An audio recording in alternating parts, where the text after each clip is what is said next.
आज आपण बनवणार आहोत कांदा भजी। त्यासाठी आपण प्रथम कांदा चिरून घेतलेला आहे, याच्यामध्ये कोथिंबीर टाकलेली आहे चिरून आणि बारीक मिरच्या टाकलेल्या आहेत। तर त्यानंतर आपण ह्याच्यामध्ये टाकणार आहोत थोडासा ओवा आणि याच्यामध्ये थोडासा सोडा आणि आता आपण ह्याच्यामध्ये टाकणार आहोत मीठ, चवीनुसार मीठ टाकायचं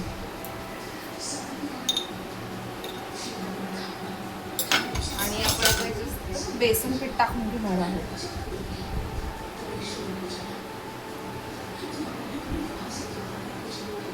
चांगलं आता आपण बेसन टाकून पीठ पाणी टाकून खलवलेलं आहे, तर आता इथे आपण भजी करून घेणार आहोत।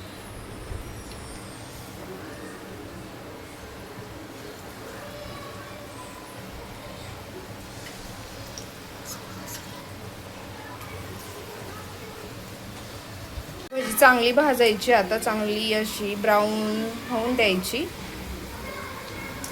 आता ब्राऊन झालेली आपली चांगली भजी आपण ते काढून घेणार आहोत एका प्लेटमध्ये।